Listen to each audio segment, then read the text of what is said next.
The Dangers of Women.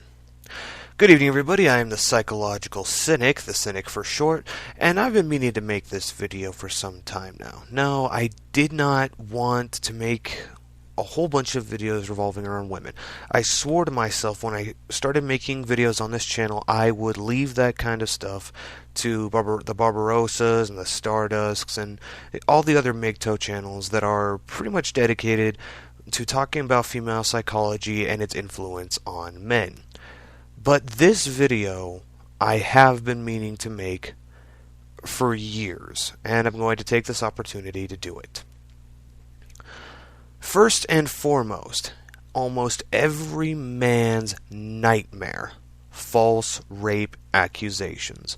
All she has to do is cry rape once, and your reputation is tarnished. It is ripped to shreds forever. Regardless of anything you may or may not have actually done, with a high possibility of going to prison, all on her word. Think it's irrational fear? Think I'm being a little too extreme? Just look up false rape reports and you'll find that it is something that does need to be heavily considered. Even going after men who've barely said 2 words to their accuser. Could this be you? Why not? That's the question you need to ask. Why can't it be you? Because you can tell the good women from the bad women? You truly believe yourself immune to the bait and switchers hiding who they truly are until they get you where they want you? I know the majority of you don't need examples, but I'll give you a few anyway. The man on your screen right now is Johnathan Montgomary, who spent 4 years in prison because of a false accusation by Elizabeth Coast. 4 years of this man's life were stolen from him because this woman decided she didn't want to answer for the porn she was watching when she was a teenager. Her punishment? Tens of thousands in restitution and 60 days in jail. On the weekends, of course. Just adding insult to injury. Apparently she can't be too inconvenienced for, wasting 4 fucking years of a man's life. Though to be fair, Johnathan didn't want her to get prison time, just $90,000 in restitution, which, is actually logical. How's she going to pay him if she's too busy in jail not working? But I digress. I digress.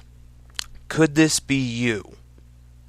Sarah Yellen, I'm pretty sure you all know her, the woman who lied about having cancer, had used cosmetics to make it appear she had been attacked and raped in her home. The man you see on the screen now is James Grissom, a man stuck in prison for 10 years. 10 fucking years over a lie from some stupid cunt who just wanted attention and sympathy. What makes you think this man can't be you? Oh, and you think your family's got your back? The man on the screen now is Cedric Shezzy, 41, who was falsely accused of rape by his own 8-year-old daughter. The reason? He was quoted as saying she was very young at the time and she did what her mother told her. A vindictive mother, girlfriend / wife. Could you end up with one? And no, I'm not gonna point fingers at the 8-year-old girl. You know what? I know kids are impressionable, especially when it's a parental figure pressuring them and coaching them what to say. But the mother made her child do this. Put her own father in prison. Sickening as it may be, it is a reality, and something that just might happen to you. Moving on, point number 2, false domestic violence charges.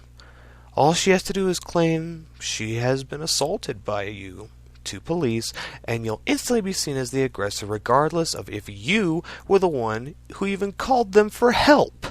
According to Menduni-Martindale.com and fathers organizations, estimates are that up to 80% of domestic violence allegations against men are false allegations. Furthermore, 70% of restraining orders are trivial or false.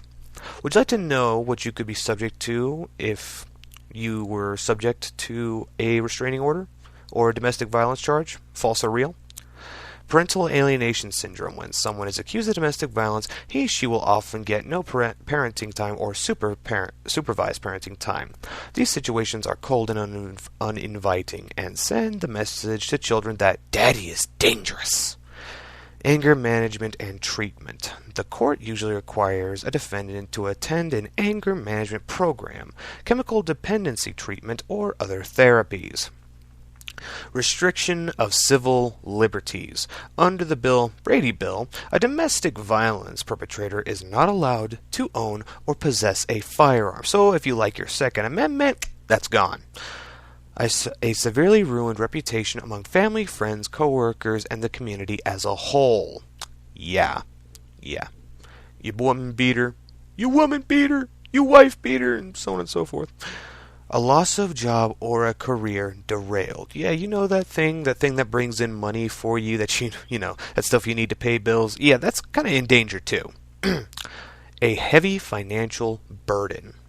As the accused now has to face a legal fight to retain his children, visitation rights, and his reputation.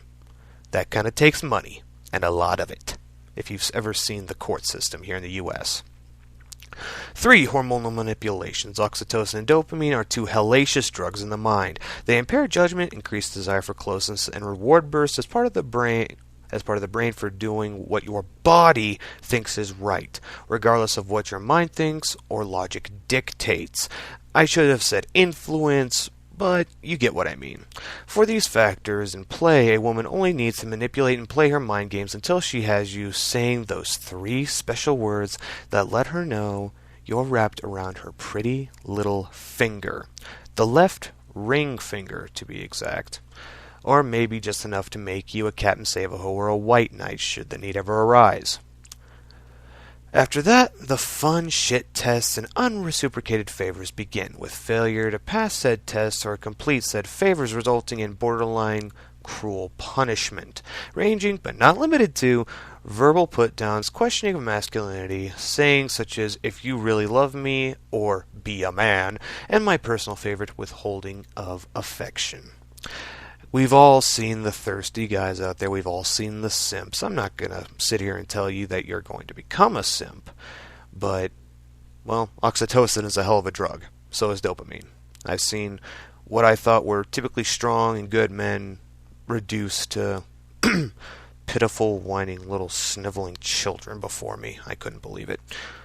Number 4. What if you accidentally get her pregnant? Would she enslave you to 18 years of child support? Is a few minutes of bumping really worth the risk of 1/3 plus of your paycheck? Condoms aren't the safe and end-all, be-all prevention of pregnancy. They break, they rip, they slip off. And the minute your sperm fertilizes her egg, you lose all control. Her body, her choice, remember? The power that women wield is far too much a liability from my perspective. No matter the assets she may contribute, good, bad, ugly, attractive, skinny, or fat, they all have this power. The state loves to extract money from men, be it through child support, alimony, or prison labor. Why give them the opportunity? Now, some may say that I'm fear-mongering, or that I'm allowing gynophobia to run my life. To these people, I have to ask, what protection do I have when even questioning rape allegations is not only frowned upon, but lashed out against by the mainstream society? What true benefit is there to indulging women in their desires for my attention? Simply because I point out the risks of association, sexual contact, cohabitation, and childbearing, along with the unprecedented power women have within them, have I not made my case for why women should be held to higher levels of scrutiny and suspicion? Between false rape accusations that can lead men to prison for years, forced paternity, false allegations of violence, and emotional manipulation, I believe I have. A life avoiding women isn't a life of fear. It is a life of cost versus risk versus benefit analysis. And from where I stand, the costs and risks associated far outweigh any foreseeable benefit in the age of instant pornography, surrogacy, and a police state just looking for a reason to throw as many men in the slammer as possible. So yet again, why help them get a reason and the opportunity? I am the cynic, everybody. Have a nice day.